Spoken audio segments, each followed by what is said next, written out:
warahmatullahi wabarakatuh. Perkenalkan, nama saya Adnan Muhammad Juanda. Saya dari kelas 12 IPA. Di sini saya akan menjelaskan sedikit tentang pengertian katabolisme. Proses katabolisme dapat diamati pada respirasi intraseluler.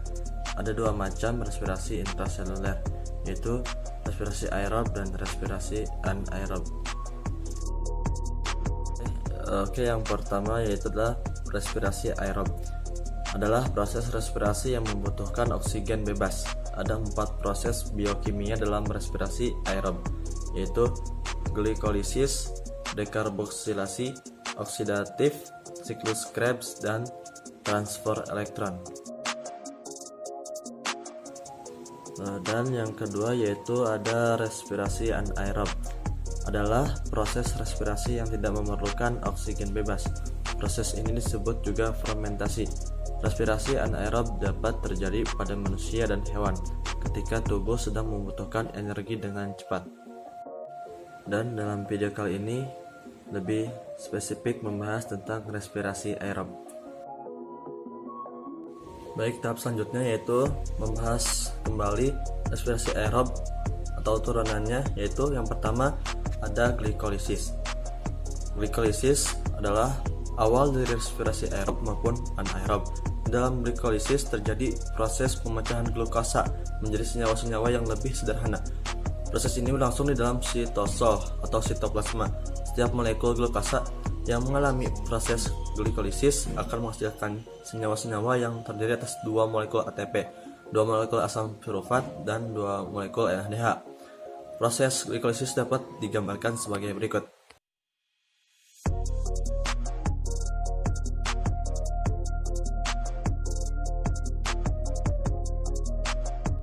Nah, selanjutnya secara tertulisnya yaitu urutan dari proses glikolisis tersebut dapat dijelaskan sebagai berikut. Glukosa diubah menjadi glukosa 6-fosfat. Tahap ini membutuhkan ATP sebagai sumber energi. ATP akan dipecah menjadi ADP. Glukosa 6-fosfat diubah menjadi fruktosa 6-fosfat. Fruktosa 6-fosfat diubah menjadi fruktosa 1,6 bifosfat dengan menggunakan ATP sebagai sumber energi. ATP akan dipecah menjadi ADP. Yang keempat, fruktosa 1,6 bifosfat 6 atom C dipecah menjadi satu molekul gliseraldehid 3 fosfat atau PGAL 3 atom C dan satu molekul dihidroksiaseton fosfat atau DHAP 3 atom C. Molekul DHAP ini kemudian diubah menjadi senyawa PGAL sehingga terbentuk 2 molekul PGAL. 5. Setiap PGAL diubah menjadi senyawa 1,3 bifosfoglycerat dengan cara mengikat PI fosfat anorganik. Dalam reaksi ini dibentuklah molekul NADH. Yang keenam, 1,3 bifosfoglycerat diubah menjadi 3 fosfoglycerat disertai pertumbuhan ATP. 7. 3 fosfoglycerat diubah menjadi 2 fosfoglycerat.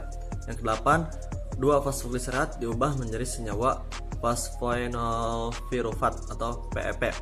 9. Fosfoenolpirufat diubah menjadi asam pirufat disertai pembentukan ATP. ATP yang diperoleh dari proses glikolisis akan digunakan untuk melakukan transport aktif dari sitosol ke dalam mitokondria.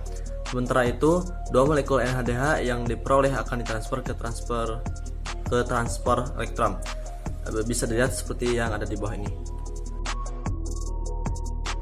Nah, selanjutnya yaitu bagian yang kedua, dekarboksilisasi oksidatif.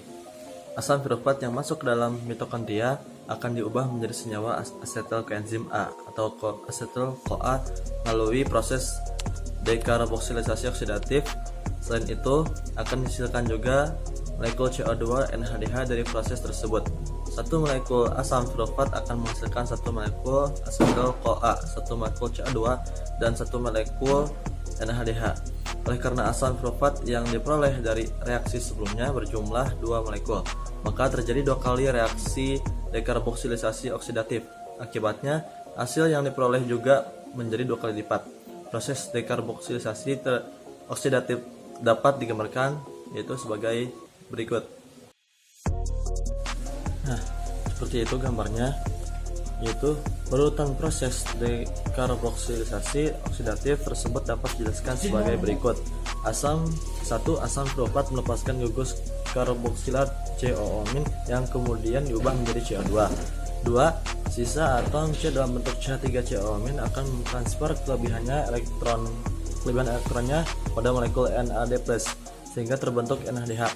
Sementara itu CH3COO- berubah menjadi asetat. 3. Koenzim A akan berkaitan dengan asetat membentuk asetil koenzim A atau asetil CoA. Jadi secara sederhana reaksi dekarboksilisasi oksidatif dapat dituliskan sebagai berikut. Nah, selanjutnya yaitu yang ketiga, siklus Krebs. Asetil CoA merupakan senyawa yang diperlukan untuk berlangsungnya siklus Krebs. Siklus ini juga berlangsung di dalam matriks mitokondria. Oleh karena asetil CoA yang bereaksi ada 2 molekul, maka siklus Krebs akan berlangsung 2 kali. Dari 2 kali siklus Krebs ini akan diperoleh hasil berupa 2 molekul ATP, 6 molekul NADH, 2 molekul FADH2, dan 4 molekul CO2.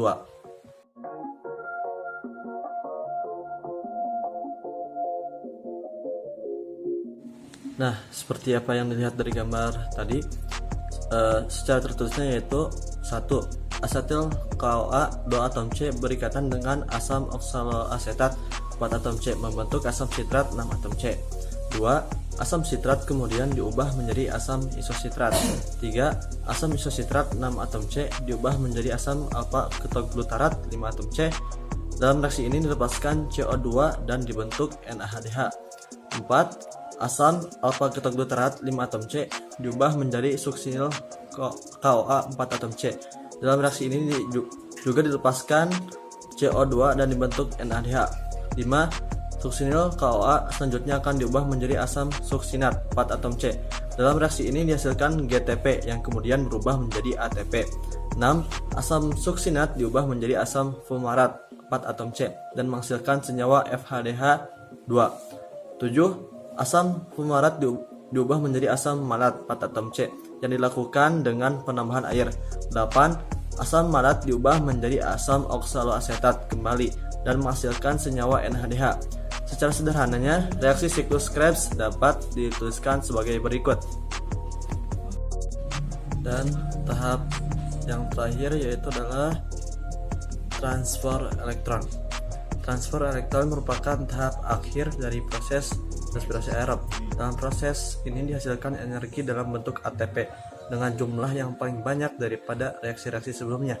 Transfer elektron berlangsung dalam krista atau membran dalam mitokondria dan merupakan suatu proses reduksi oksidasi 2 senyawa. Senyawa tersebut adalah NADH dan FADH2 yang diperoleh dari reaksi sebelumnya. Dalam transfer elektron juga akan terlibat beberapa molekul seperti koenzim Q, ubicunion, sitokrom B, sitokrom C, sitokrom A, sitokrom A3, dan oksigen. Proses transfer elektron dapat digambarkan sebagai berikut. Nah, jadi seperti apa yang telah dilihat dari gambar tadi.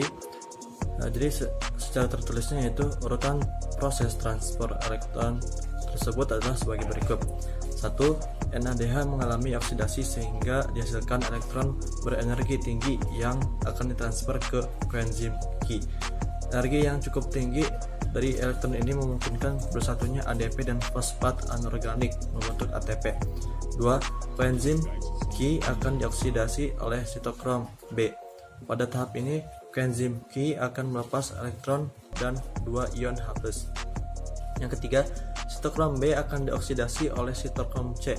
Pada tahap ini juga dihasilkan energi yang cukup tinggi sehingga terjadi penyatuan ADP dan fosfat anorganik menjadi ATP. 4. Sitokrom C akan mereduksi sitokrom A. 5. Sitokrom A akan mengoksidasi sitokrom A3. Pada tahap ini juga terjadi penyatuan ADP dan fosfat organik menjadi ATP. Yang keenam, sitokrom A3 akan dioksidasi oleh sebuah atom oksigen. Setelah menerima elektron dari sitokrom A, oksigen akan bergabung dengan ion H+, hasil dari oksidasi koenzim Q oleh sitokrom B, sehingga terbentuklah molekul H2O. Oksigen di Besi ini berperan sebagai akseptor terakhir ion H+. Yang ketujuh, dari proses transport elektron yang diawali dengan oksidasi NADH akan diperoleh 3 ATP dan 1 H2O. 8. Hal yang sama juga terjadi pada FADH2. Bedanya, energi yang dihasilkan saat oksidasi FADH2 tidak cukup tinggi untuk membentuk ATP.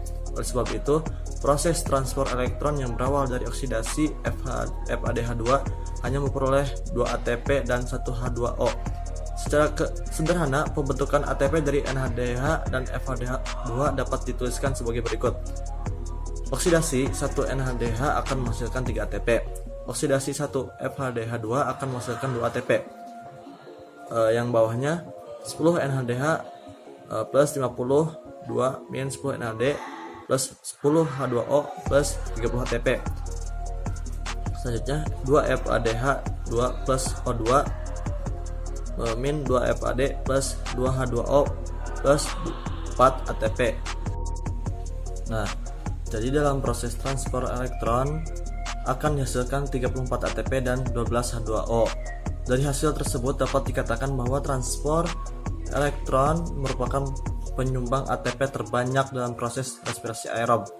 Dengan menjumlahkan seluruh ATP yang dihasilkan dari respirasi aerob ini, yaitu 2 ATP dari glikolisis, 2 ATP dari siklus Krebs, dan 34 ATP dari transport elektron. Total ATP yang diperoleh adalah 38 ATP.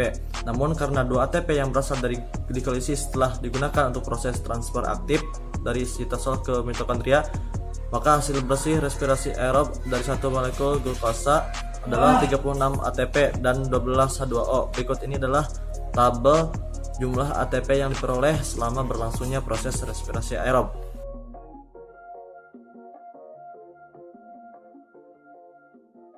Nah, mungkin itu saja materi tentang katabolisme respirasi aerob. Semoga bermanfaat. Cukup sekian. Wassalamualaikum warahmatullahi wabarakatuh.